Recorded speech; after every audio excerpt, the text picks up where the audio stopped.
Welcome to the Fightcast, the podcast from the Fight Buddies. We're a bunch of friends who are passionate about fighting games and all that lies in between. Hello, and welcome to another episode of Fight Buddies. I'll be Sin. You can find me on YouTube at SinGame.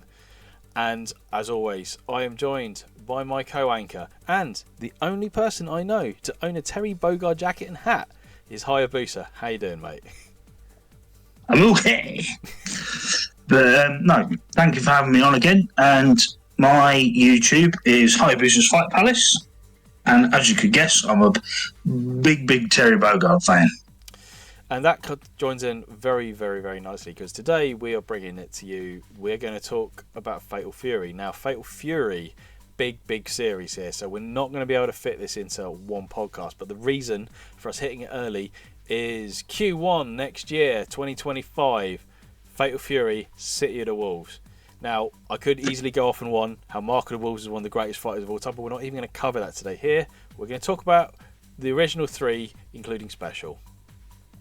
But this is also in conjunction with, at the end of the month, Terry Bogard being available in Street Fighter 6.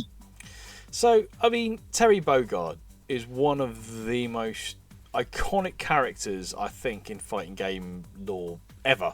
You know. Oh yeah, he's up there with like Ryu and Ken and Akuma and the boys. 100%. But the thing was, though, how many other games has he featured in? I mean, you mentioned that obviously he's going to make an appearance in Street Fighter. He has crossed over to so many other games already. I mean, fighting EX Layer Smash. Yeah. I mean, fighting EX Layer, I was quite surprised when I saw him in that, and I was like, you know what? He actually fits really well. I was quite surprised how well he fit. What I love about Terry in fighting EX Layer, he has the best combos out of anybody. I don't care what anybody says. Well, isn't that the kind of the sliding scale that you can have with guest characters? I mean, I know I cover that a lot on my channel. I say that, apart from Blair. Oh, Blair's great though, isn't she? But anyway, we're not here to talk about EX Layer, as good as EX Layer games are. We're here to talk about Fatal Fury. Now, of course, absolutely. As always, we're going to kind of open this up with our first experiences with the Fatal Fury series. Now, I'm a little bit lacking, if I'm honest, in this kind of aspect of it. I only started playing Fatal Fury on the recommendations when I first started creating content for YouTube. Because there was obviously you started playing it before you knew us, but then you sort of carried on the recommendation of the rest of us, didn't you? Well, you trained me on KOF, and that was kind of what carried me through the previous podcast. But again, my experiences are not as lengthy as yours. So if I was to say to you, what was your kind of first experiences? What was your journey in Fatal Fury? Because this is one of the big series for you. Yeah, absolutely. Yeah, I mean, again, like King of Fighters, my first experience of Fatal Fury was early 90s, pretty much exactly the same time that I discovered Street Fighter 2, because they came out roughly within a few months of each other, arcade-wise. What, 1992, 93? 91, yeah. 91? Oh, blimey. Yeah, and what's funny is the developer of the really crappy Street Fighter 1 game developed Fatal Fury. He was the main honcho. Oh, really? I did not know that. I forget his name, but... I mean, I remember reading about the Fatal Fury games and seeing it getting reviewed in Games Master magazine back in the day, but I mean, I never played it myself. I'd read a lot about it, but it was only when I started creating content on YouTube did I really start to play them. I mean, it was yourself. There was another fella who I was talking to on Twitter at the time who said, look, you really got to hit Fatal Fury in real bout. And I was like, at those days, I was very linear. I was kind of mainly Street Fighter, Mortal Kombat, Tekken, you know, to kind of branch out from that the way I do now. I didn't really do that back then. So you were set with what you played anyway, weren't you? You got to start with where you're strong, isn't it? Otherwise, absolutely, yeah. It's different now. I can play stuff I'm rubbish at, and it's different. So, yeah, But that's different. But yeah, so I mean, Fatal Fury 1. So you used to play Fatal Fury 1 back in the arcade. Yeah, I mean, it's like I've said in a couple of our previous podcasts, but again, I first came across Fatal Fury in the arcades at Butlins. Was that one down in Essex? That one? No, Skegness Butlins. Okay. Yeah. A lot of the other stuff that I played was at Canvey Island. Canvey Island, that's the one. I see. Every time you talk about arcades, I think, oh, this is another Canvey Island story. But yeah, it's either Canvey Island, Butlins at Skeggy, right, or Southend, Pleasure Beach. And what was the kind of arcade experience like on the original Fatal Fury? Was it like one of those stand up tall arcade?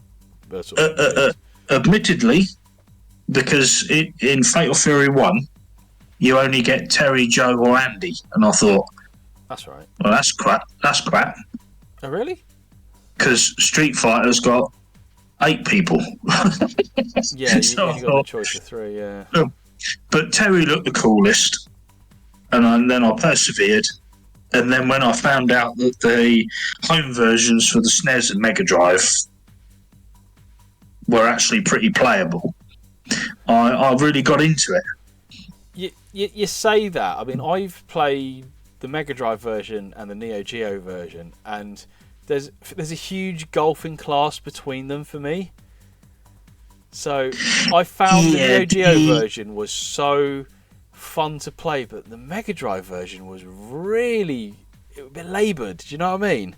The Mega Drive version is what doesn't help it is, and it's a very easy thing to pick on. Is the sound. I'm talking about the sound. It's just the speed and the fluidity of it on the Mega Drive compared to the. Oh no! See, I prefer the fluidity on the Mega Drive to the SNES version. Really? Yeah. Oh. It's just got that extra. To me, it's just got that little bit more noticeable frame of oomph. If you know what I mean. I'll have to go back and play it because my memory serves. Now, I mentioned this not so long ago because I actually did revisit the Neo Geo version of it, and in my mind, the Mega Drive version is so inferior to the Neo Geo version that it felt like a different game. But maybe I'm wrong. Maybe I'm going to have to go back and check out the Mega Drive version. The only thing that the Mega Drive version suffers from is you can't do the planes. Can you not? No. I thought you could.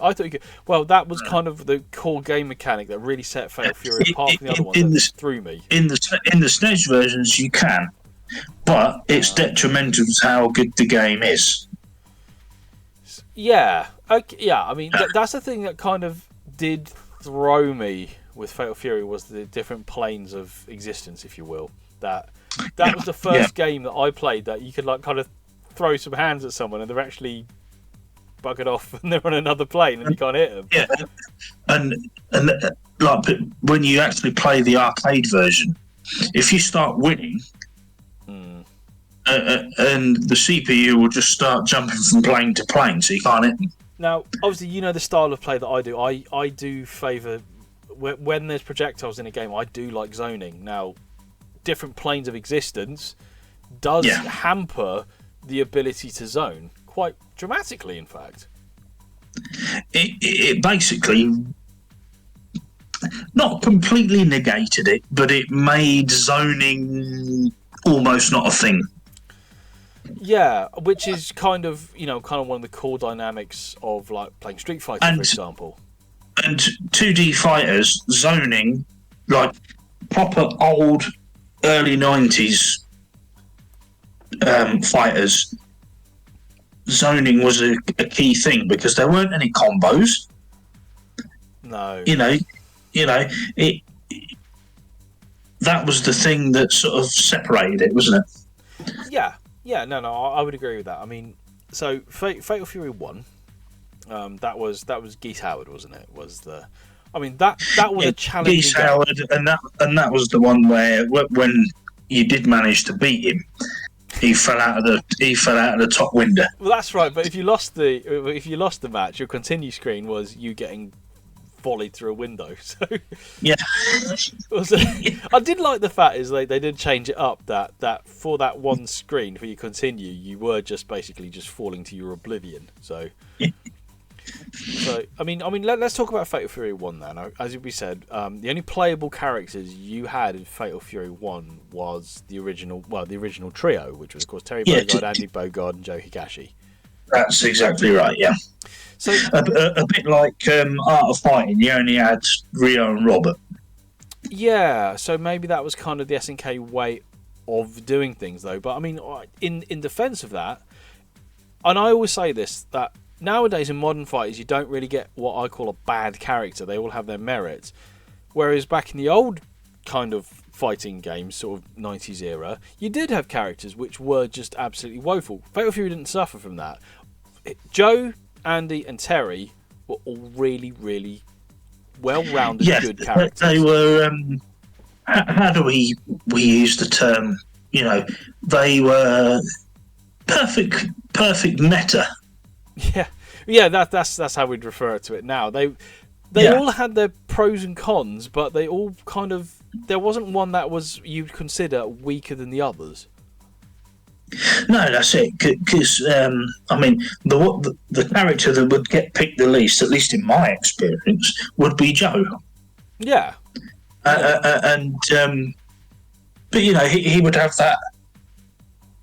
Excuse me. He would have that flying cross screen kick. Yeah, that flying Muay Thai knee kind of one, didn't he? Yeah. Is that tornado uppercut? The tornado uppercut is wicked. I love that. Oh yeah, tornado upper. Yeah. But I mean, let's be perfectly honest. I mean, when it comes to Fatal Fury 1, I mean, 90% of the time when I play it, I will be Terry. Oh, absolutely. And it's purely for the Burning Knuckle, because the Burning Knuckle was.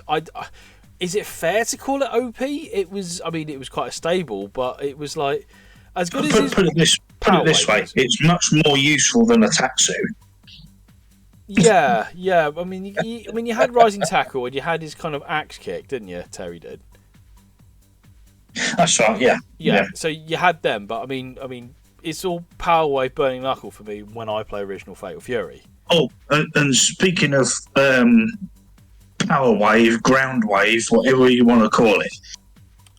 Yeah. In these Fatal Furies, what we're going to be talking about, it does sound like ground wheat. I've never noticed that, because I always use the heavy, obviously. So I've never noticed it. I've never used the light. So ground wheat. No. Now you say it, I do think of that. So I mean, okay. So the characters of Fatal Fury 1. I mean, you had your Richard Meyer. You had the boxer. Was it Michael Max? Michael Max, the boxer. You had Hua Jai. Hua Jai, who didn't appear again until KOF 13. Who I absolutely love in 13, by the way, just as a side note. Which I think is absolute criminal, because he's brilliant. I mean, he drinks out a bottle and just goes full-blown gummy bears, doesn't he? So, so I mean, Raiden is obviously a sticking point for me. I always get stuck on Raiden. Tung Fu Roo, always got stuck on Tung Fu Roo. Yeah, Raiden, Tung Fu Roo, Jubei. Jubei didn't come along until Fatal Fury 2, did he? I don't think. I remember him distinctly in Fatal Fury 2, but I don't remember in Fatal Fury 1.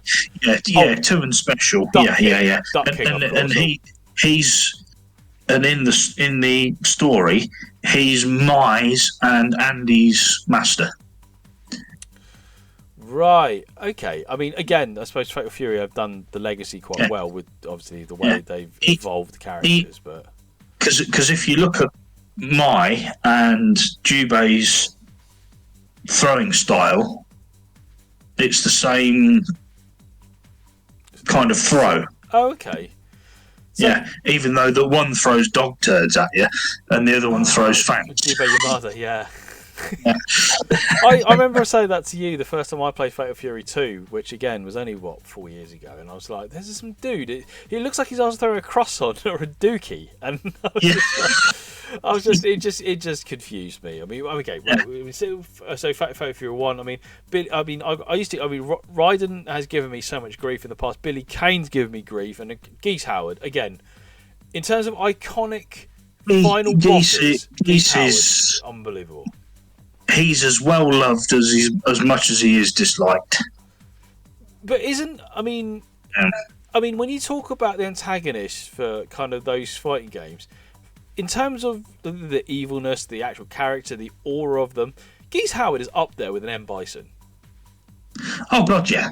You know what I mean? And because of you, it's why with Capcom versus SNK2, Bison and Geese are the sub bosses. Oh, okay.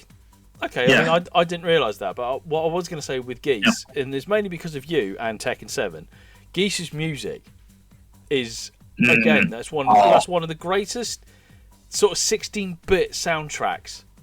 Yeah. For a character stage in those fighting games. I love it in the Tekken 7 Geese trailer where he goes and it's like and he goes, "Bring it on! I'll destroy you all." Well, he does that when you fight Geese in Tekken 7. It comes with those doors opening, and then he's just standing there going, "Bring it on!" Yeah. Oh yeah, with the ding, ding, yes, ding, ding, that's ding. right. Yeah. I mean, that was a fantastic nod to what for me is just one of the hardest bosses. Yeah, I mean, not to stray off too much, but KOF 15, Geese is actually one of my mains now. Geese is one of your mains in Tekken 7. Let's be honest. So. Yeah, mainly because the controls are the same. Yeah. Oh, it's that bloody double Rabuken in the Predictor Bow. Oh my God, he's a nightmare. Absolute nightmare. Yeah. I mean, that's one that maybe we should fight lab. If you look at the frame startup for Terry's Power Wave versus Geese's Rabuken, it is insanely unfair. Yeah, the only way it's going to be slow is if you do, because the light and medium Rabuken is fine. Oh right, what the heavy's got a bit of wind up to it, is it? The heavy is double Rabuken. Ah, see, I've never played as him. I've only just been absolutely schooled by him. Yeah, so there's a wee bit more of a delay. I mean, that's Fatal Fury 1. I mean, it's quite interesting that obviously Fatal Fury, the success of Fatal Fury 1, they decided to change Geese for Fatal Fury 2. That's kind of interesting. Yeah, Fatal Fury 2 it's basically the equivalent. I will use the Street Fighter analogy. Yeah, we always do. It is Fatal Fury 2 is where you have Fatal Fury 1, which is Street Fighter 2, the World Warrior. Right. Fatal Fury 2 is Champion Edition. Yeah, and for me, that is why of the original trilogy, Fatal Fury 2 is my favourite. Yeah, and then obviously, which we'll get on to a bit later. Fatal Fury Special is hyper fighting. Yeah, I mean, it is natural to draw those conclusions with Street Fighter because let's be honest, back then Street Fighter, of course, was the marquee brand of fighting games. That we will draw those analogies with Fatal Fury to Street Fighter. So what makes me laugh amongst the very opinionated fighting game community is that they go, "Oh, Fatal Fury is a rip-off of Street Fighter." It was made by the person who made Street Fighter 1. You don't know nothing. I mean, we're not here to rip on the fighting game community. No, for obvious reasons, we're not here to have a go at people, but bugger me. There does seem to get some very spurious comments on social media every time we talk about anything fighting game based. I'm going to save that I'm going to park that straight away because I could go off on one easily here about some of the ridiculous comments that I've had. But we both could have a bit of a rant, couldn't we? But I mean, Fatal Fury 2 brought in more characters. I mean, I think more, and the most importantly, it was more playable characters. You got more than just the original 3, which I thought was brilliant. Yeah, Fatal Fury 2 opened up the roster. You could play as Kim, who, by the way, is bloody brilliant. Kung Fu Jubei, as we mentioned. poo throwing Jubei, and yeah, dog turd thrower. Yeah. Could you play all of them? Could you play Lawrence Blood in it? Was that only till special? It might have only been special. No. Yeah, you could do.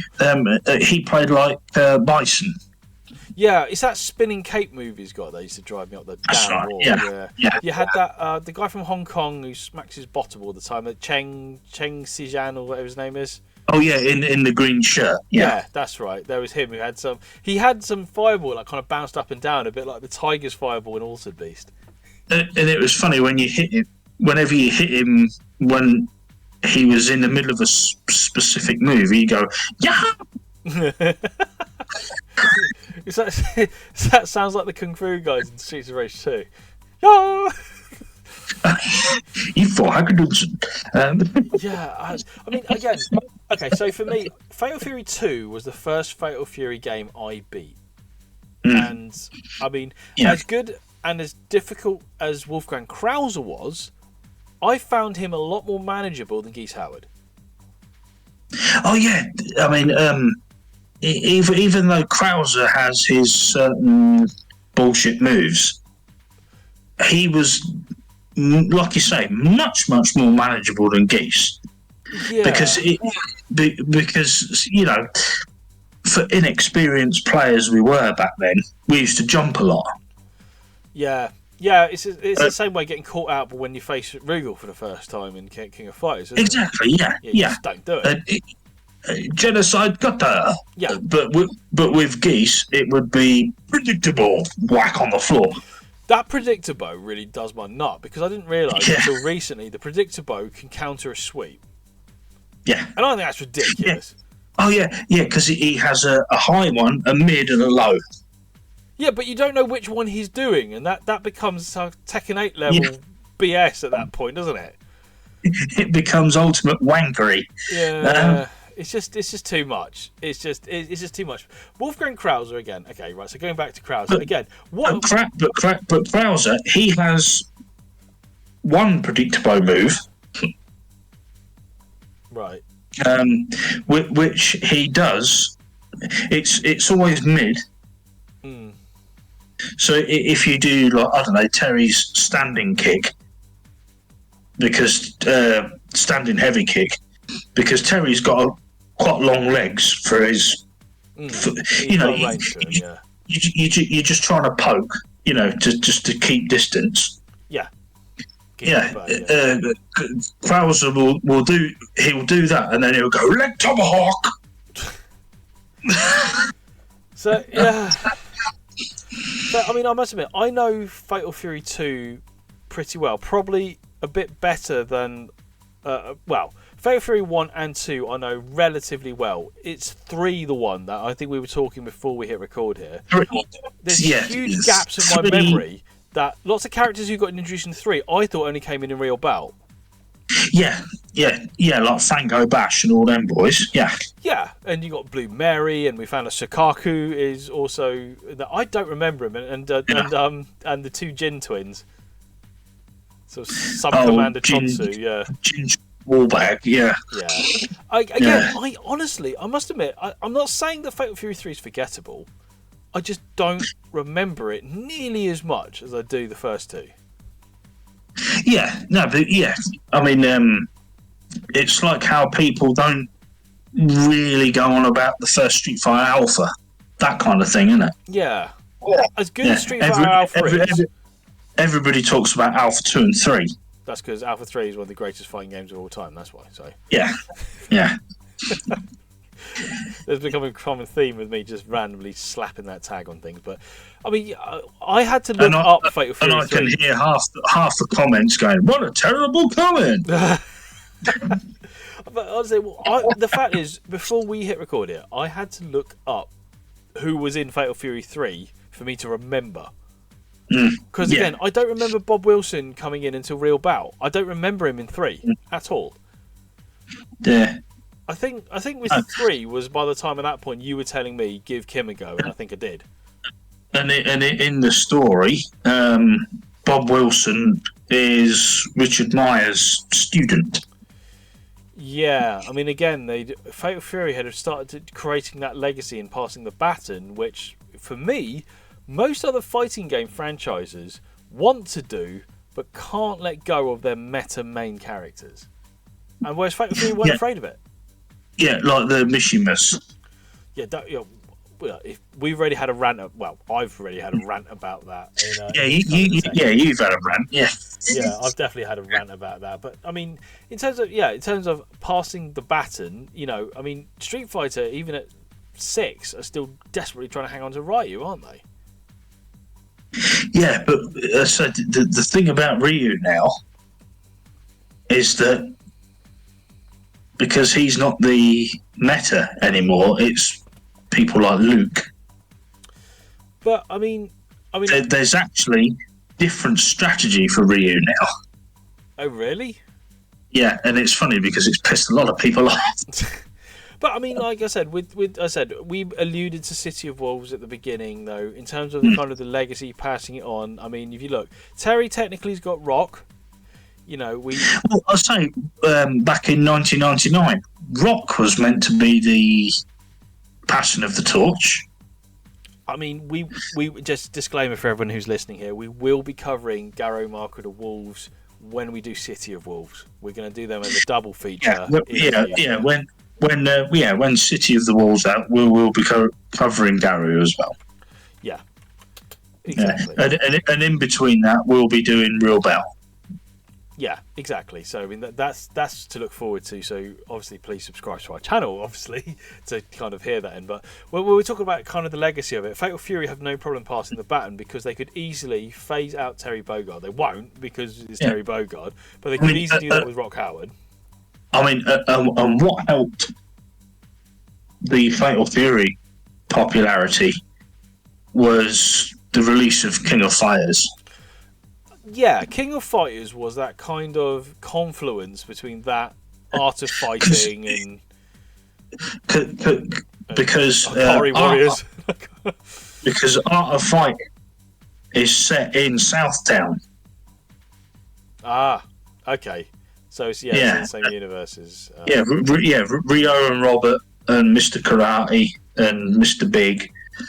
Yeah, that's set in Southtown, and that's meant to be set in the 1970s. Oh, is it? Yeah, and then when's Fatal Fury set then? At our time, but in the 90s. Oh, right, yeah, okay, well, yeah, came out in the 90s, yeah. So it was contemporary for when it was released. Yeah, exactly. Yeah. Because the 1970s weren't that long ago in 1991. No, I suppose not. I mean, even the 70s predates both you and I, but I mean, yeah. But yeah, that's when they're set. Yeah, and then you got Fatal Fury, which was set during our time, but in the 90s. Yeah. So, I mean, I suppose at this stage, I mean, we've kind of gone through the original trilogy of Fatal Fury. One of the things kind of we were going to kind of discuss was who do we gravitate towards? Because I mean, one thing one of the kind of the most common discussions in any kind of fighting game circles is who are your mains? Who do you gravitate towards? Who are the characters who you thought, yeah, that's the one for me, and then you stuck with? I mean, I don't have the variety that you do. So. Yeah, I mean, out of the Fatal Fury 1, when you only had the selection of 3, Terry, Andy, and Joe. Funnily enough, I mean, okay, I like Terry now. Terry's one of my mains in a lot of games, but I went for Joe first. Oh, okay. What was it about Joe that kind of attracted you to him as a character? Muay Thai, probably. Yeah. He was a kickboxer. Well, no, I mean that was before I started kickboxing and Muay Thai and anything like that. It's funny enough because I never forget it. Mum said, "Oh, he looks good," and I just went, "Oh, yeah, all right then," because it was her money. I mean, it's interesting that they decided to put a main character as a Muay Thai because, you know, the way games were kind of back then, it was all karate. You'd always choose any person in some kind of G is your main. That's the one that everyone will go for. Yeah, karate, Tang Soo Do, anything. Yeah, I mean, you had your kung fu fighters, and then you had your kind of what I call, you know, is a blanket term, the karate looking fighter. Yeah, and the only other ones that were appealing back then were boxers. Yeah, I mean, boxers appear everywhere because, I mean, Fight Fury 1 had Michael Max and it had Axel in 2 onwards, wasn't it? Yeah. So, yeah. And then, of course, Adam in Streets of Rage 1, he was a boxer. Yeah, he was. You had your wrestler, of course, which, of course, was Raiden/Big Bear. Yeah, and Beef in Street Fighter. So you were covered in whatever game you were playing. Yeah. Any fighting style, you were covered. Yeah, I mean, I suppose it's so Joe was kind of the one you gravitated towards. What about when Fatal Fury 2 came out and it kind of expanded the roster a lot more and you had more of a choice? I was like, I'm going to be Kim. Yeah.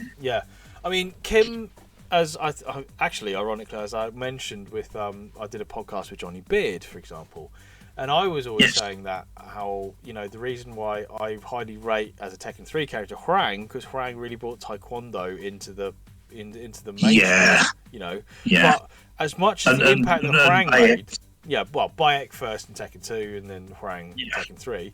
But to be fair, Kim Kwan was before both of them. Yeah. To be fair. As an iconic and he wasn't just before them, he was top tier. Oh no, I mean Kim's a character whose only your recommendation did I really start to pick up when I started playing Fatal Furies, because don't forget I was playing the Fatal Furies almost 20 years after you did.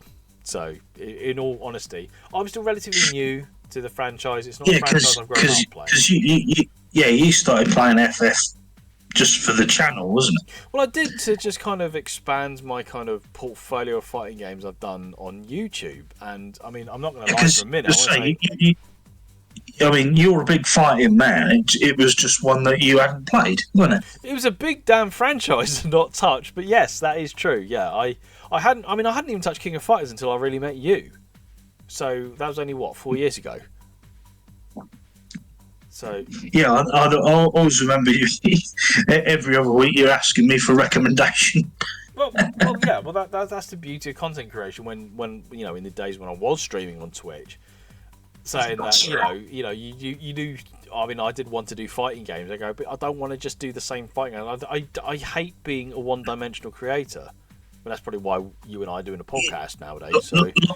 Like them people who play every Street Fighter, but they just keep picking Akuma all the time. Yeah, exactly. They only choose Akuma, and you sit there and go, wow, this is very one-dimensional. I bet you collect Ultramarines. So yeah, Ultramarines, yeah. But anyway, sorry, I'm digressing again here. So you went Kim. That's an in-joke, by the way, guys. Yeah, sorry about that, but I had to throw that in there. But so going back on point here. So Fatal Fury 2. So Kim was kind of who you kind of gravitated towards in that. Oh yeah. Was it the same? Yeah. Was it the same in 3? Do you know what? 3, I never really played that much. Yeah, I mean, only until we hit record, we looked it up before. I didn't even realize Honfu was in 3. I like Honfu. Yeah, I mean, 3. It's by no means a bad game. No, just not played as much. I really loved Fatal Fury Special. See, you really like Special. I think Special is impossibly difficult. Special will play speed bag with your bollocks. It really will. It's not a game which I could sit and chill and play. It is. I am literally so stressed. Every time I played Special, I've lost my temper and rage quit. Because it is, for me, it's so difficult. The kind of difficulty spike of Fatal Fury Special is borderline unreasonable. The thing is with Special, the difficulty spike is only with certain characters. Yeah, well, when I did the video of it, it was Andy Bogard who absolutely done me in. I mean, my usual nemesis in the Fatal Fury. Andy Bogard is a very much a pain. Jubei. Okay, see, I didn't have too much trouble with Jubei. It's Tong Fu Ru is nemesis. Jubei, if you jump, he has an air grab. Oh, is he? And he'll drop you. He has an air grab, and he'll drop you on your head. It's just a bombardment of croissants usually when I fight Jubei Yamada, but yeah. Oh yeah, the doctor. Yeah. Yeah, it was. Yeah, Andy Bogard. It ended my particular video.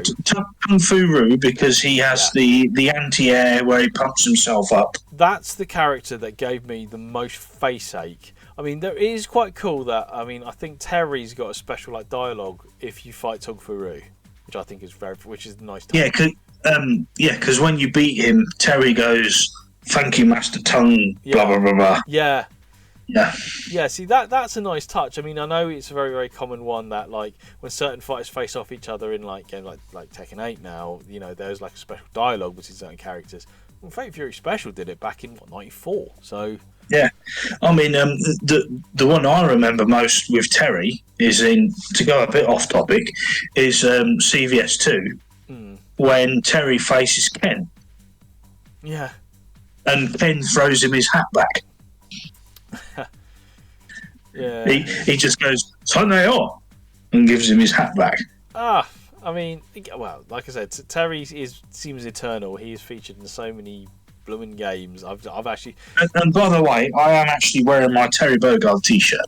Oh, for the record, right now, even though we can't see it because this is a kind of non-visual content, Hayabusa is actually in fact wearing his Terry Bogard. I told you, he's the only person I know who owns sorry to use a Gen Z slang here, drip from Fatal Fury. So yeah, I've got the Fatal Fury. You got the jacket, ain't you?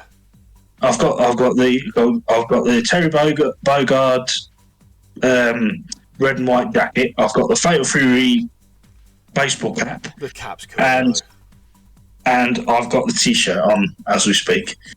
Whereas I own no Fatal Fury attire. Most of my attire is Tekken, so Mortal Kombat. So hey. Love Tekken. I know, but I've got so many Tekken 7 T-shirts. I've got 3. I was talking to a fellow who I've met on Threads, who I discussed Tekken with, and we were discussing kind of your outfits. And I've realised I've got 3 T-shirts from the Tekken 7 era. I'm like, super fan. Whoops. See, Tekken 7 was to go off topic from Fatal Fury here. Yeah. Tekken 7 was one era I would love to have been really involved in it, but there was things that I didn't like about it. Yeah, we know. I mean, if you want to check that out, we did do our first ever podcast. We did 90 minutes jibber jabber on Tekken. You'll hear my opinions on that. Do you know what's really funny is there's 8 versions of Tekken, 10 if you include the tag games, which we squeeze into one podcast. Yet with Fatal Fury, we're going to do it across 3 podcasts. Isn't that ironic? So... Yeah. Yeah, because that's going to include art of fighting as well. Yeah. Well, I said the plan is we're going to do obviously Real Bout in a subsequent one, and when City of the Wolves comes out, we're going to do that and Mark of the Wolves. So, but we'll come to that on a later podcast. So, I mean, let's talk about mains now, because I mean, I think the one thing which because now we're talking about Fatal Fury 3 and Special. Yeah, which obviously was your kind of all encapsulating roster. Yeah. Who was your mains? Who was go-to character? If you were to go, I mean, not saying we play competitively, but if you were to go in like a little mini pub tournament or something, who are you picking if you play special?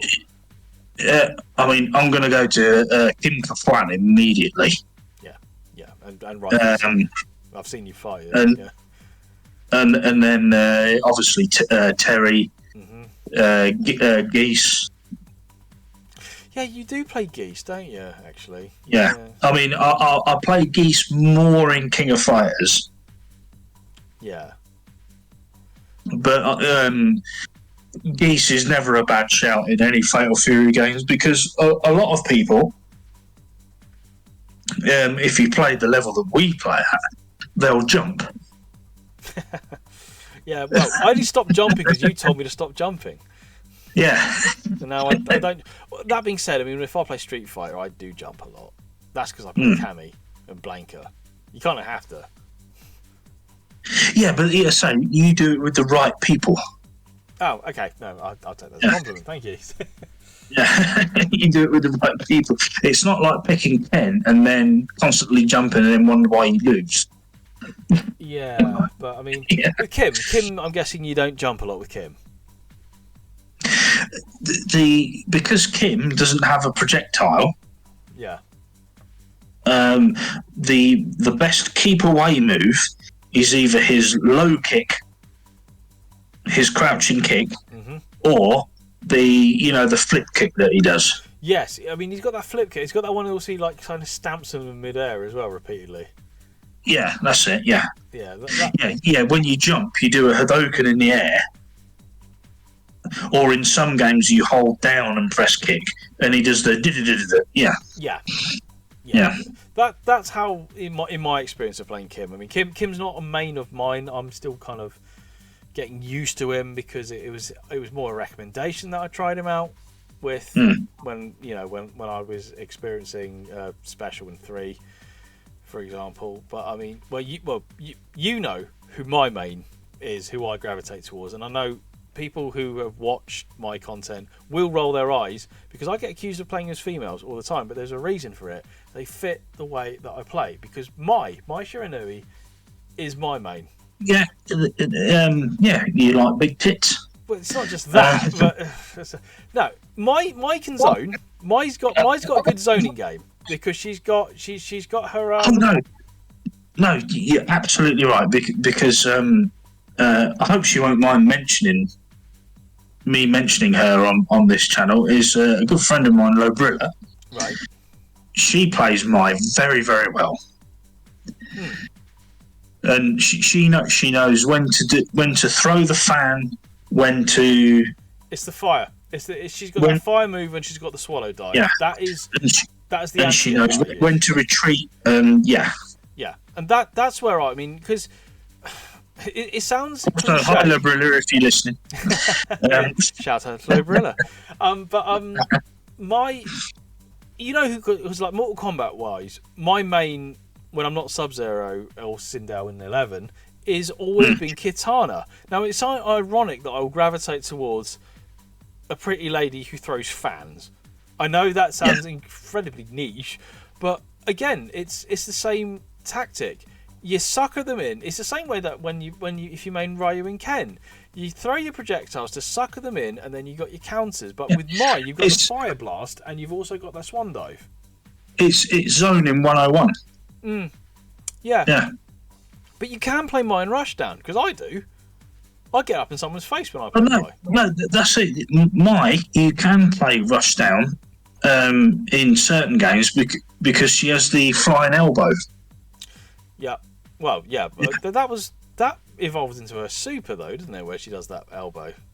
She does have a super, yeah, because in certain KOF games, with the elbow, if you do on the first hit, as soon as that elbow does the regular elbow, I think it's called Deadly Ninja Bees or something fucking stupid. As soon as you get that first hit, and then you activate the super, it will go into the super, and it launches. Is the other important factor of that particular move. It does launch as well. So I mean, like I said, I enjoy playing as Mai. Mai is, I mean, even in what was it, Dead or Alive 6, she made an appearance. She's still really good in that. Even she fits perfectly. Yeah. Yeah. Do you know what? I still haven't got the my DLC for that. That's the first thing I did when I got Dead or Alive 6. But yeah, although the DLC for Dead or Alive 5 unfortunately is not on Xbox Store, so I can't bring her into Dead or Alive 5, but I definitely have got her in 6. So. But you know me, I'm a Tina and Hayabusa man. Oh, funny that. But we will be covering Dead or Alive in a later podcast, but just not particularly this one. But I mean, again, we talked about Terry being kind of a crossover across. You know, I mean, he made an appearance in the Final Fantasy, in the Fatal Furies. Then he went up to KOF. It was the CVS games, though. He's now made it in Smash. He's now made it in Street Fighter. He's now made it in Fighting EX Layer. Mai made it into 2 Dead or Alives. So fair play to her. Yeah, no, Mai was especially 5. I've played more DOA 5 than I have 6. Which, arguably speaking, is probably a better game. Well, I think so, because it's got Akira from Virtua Fighter in it. But anyway. Yeah, and Pai-chan for me. But again, we will cover Virtua Fighter and Dead or Alive at later dates. So. But yeah, Mai she's another one, you know, like Terry, like Akuma, Ryu, and they're transcendent, aren't they? They are always well known, even by people who don't play fighting games. If someone sees it, they'll go, "Oh, that's Mai." Here's an interesting question for you. Mai, of course, was probably the first staple, regular occurring ninja girl. If Mai wasn't a success, would Ibuki have made it into Street Fighter? Oh, of course she bloody wouldn't. Exactly. So, because to quote a former video that we did, Ibuki is quite puny. Oh, no, that's hard. I like Ibuki, but I do prefer Mai. Is my thing. Mai I've always liked, and then I think in Fatal Fury 3, because I played her in King of Fighters, it's weird, I went back to front. I kind of played King of Fighters first before going back to Fatal Fury 3, is because Blue Mary made it into Fatal Fury 3. If you ever get hold of KOF 15, you'd like Blue Mary in that. I am planning on getting KOF 15 at some point, because I've enjoyed the new Samurai Showdown, so I probably will get 15 at some point. Yeah.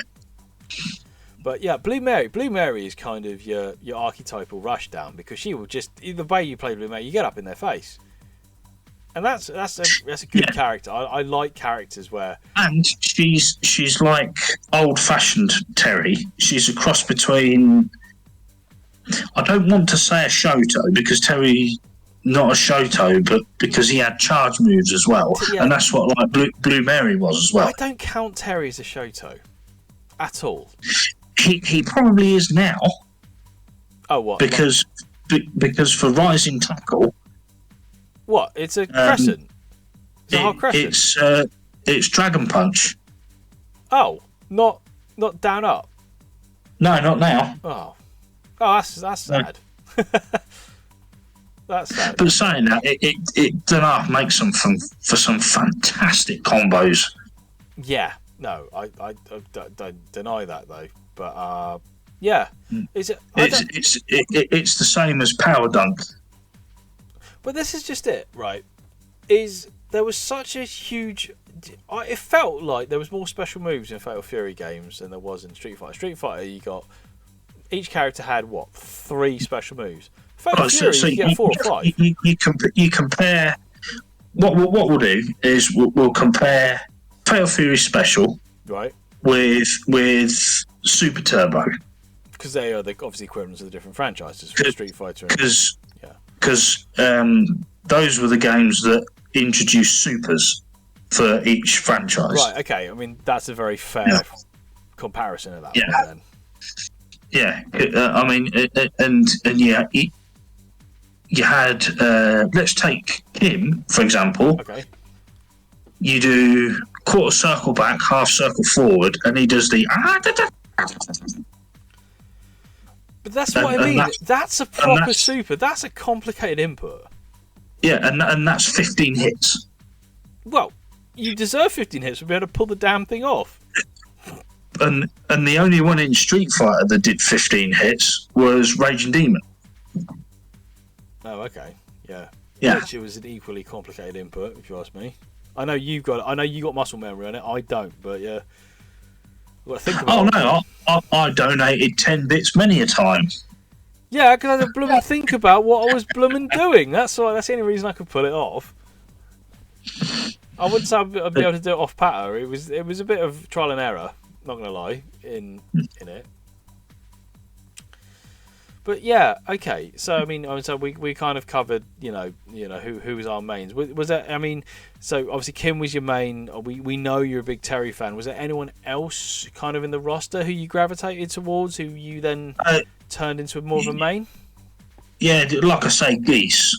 Oh yeah, Geese. Yeah. Yeah, but that was, I did use him once or twice in Special, but Geese was more of a KOF usage. Yeah. But it was because of Fatal Fury that I use Geese and KOF, you see. So do you feel with the success of KOF, people tend to forget about Fatal Fury, which is why I'm really ecstatic that City of the Wolves, of course, has been announced. Yeah, I wouldn't say they forget about it. They just don't rate it as highly. Which is a shame, because, I mean, the Fatal Fury games are as playable as the KOF. Excuse me, but at the same time, these will be the same people that will go, "Oh, good is Garrett." That what? The people that forget about the old Fatal Furies, yeah, they forget about 1, 2, 3 in Special. Yeah, this is why they pay attention to it. And they don't recognise Real Bout, but then they'll go, "Oh, Garrett Mark of the Wolves is really good." Right, I'm just going to say, Garrett Mark of the Wolves is one of the greatest fighting games ever made, but...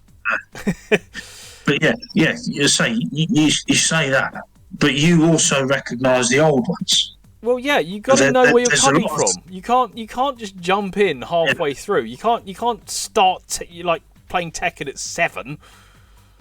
It's like jumping in at Star Wars and going, "Oh, Empire Strikes Back, yeah, no. Return of the Jedi and A New Hope, shite." Jumping straight into Gary Mark of the Wolves would be basically your first Star Wars would be Revenge of the Sith. Do it. Yeah, exactly. I'm not saying that you can't appreciate a game if you haven't played the previous. No, exactly. I'm not saying that. But what I am saying is that's not what we mean. Yeah. It's just it's just a little bit misguided, isn't it? It is. I mean, I suppose that opens the door for creators like yourself and myself who do feature kind of the originals on our respective YouTubes and stuff like that to go, you know what? This is what it's like. It's just, yes, it's great. Yes, the modern versions are brilliant and they're lovely and they're well presented and this and all that, but it's nice to know where they came from. And I think, not everyone has the accessibility to play the older ones the way that we do, but it is nice to kind of. By the way, anyone listening, download Fightcast and see what we're on about. we spent a lot of time on Fightcast, but Cadillacs and Dinosaurs. Cadillacs and Dinosaurs. That was the first thing I ever played on Fightcade when you told me to get it, and I remember that. Here we go. We're going on a little tangent here. I first downloaded Fightcade. I phoned Hayabusa up to say, right, can I test it? All right, we'll test it. We'll do one level of Cadillacs and Dinosaurs, and we ended up completing the damn game. But an hour and a half later, we went and beat it. Yeah, I was like, oh, well, that's Cadillacs and Dinosaurs then. Oh, cool. But okay, right. I mean, I suppose we better start kind of drawing a line under this now. So, I mean, this was basically, we just kind of wanted to talk about our memories of and our experiences of kind of the original Fatal Furies 1, 2, 3 and Special. Again, it's a really, really, I think, underrated trilogy, because I think when people kind of talk about like the old school boxing games, I said everyone is stuck in that kind of Street Fighter, Mortal Kombat, Tekken sinkhole. yeah, because I say it was 1991. Yeah, and it came out a matter of months after Street Fighter 2, and everyone was like, "Oh, that's a rip-off." But it was made by the same bloke who made Street Fighter 1. Yeah. I don't like the term Street Fighter rip-off. Yes, Street Fighter had unprecedented success back at the time it came in. Yeah. And I think there's lots of games that got branded as a rip-off. I'm looking at like World Heroes, Fighters History, Waku Waku 7, It's like when Tekken 1 came out and Virtua Fighter was already out. Yeah. And oddly enough, I heard people say Tekken 1 was a Virtua Fighter rip-off. Which is fucking an insane thing to say. They're not. If you want a Virtua Fighter rip-off, that's called Fighting Vipers. Yeah. And Battle Arena Toshinden. Oh, don't get me started. Don't get me started on Toshinden. Please don't. I can't stand that game. At least, look, if we're going to talk PS1 era, at least let's talk about Bloody Raw. I like Bloody Raw. I don't care what anyone says. I like Bloody Raw. With our favourite bunny girl. I love the bunny, but I prefer the tiger. Anyway, ladies and gentlemen, I think we have come to the conclusion of our little roundup on the original Fatal Fury. Now, this is obviously it's part of our podcast, but this is actually a bit of a three-parter. We had to cover the Fatal Furies. We wanted to do them justice, so this one kind of covered the original series. The next Fatal Fury one we'll be covering Real Bout, but we'll be throwing our fighting in there. And then hopefully in 2025 we will be talking about City of the Wolves and covering one of my favourite fighting games of all time, which is Gary Mark of the Wolves. So, and if you don't like that, bust the wolf, okay? And with that, we'll bid you good night. Thanks again for watching, anyone who has been checking out our podcast. It really means a lot to have your support. We really enjoy making these, so just give us a little like if you enjoy this one. If you're listening on YouTube or whatever medium we actually managed to get this on, please do check out the other ones we're doing. We have so many more plans, and we thoroughly enjoy doing this. So, because it's absolutely, I'm going to let Hayabusa finish this off. So, you take it away, sir. Well, like I say, thank you very much indeed for listening. Like Sin says, we'll be covering Real Bout next, hopefully in conjunction with the release of Terry for Street Fighter 6, and any kind of follow or comment is absolutely appreciated, and we hope to see you next time. And we're going to say thanks again for listening, and we will see you next time. Thank you very much. Goodbye. Good night.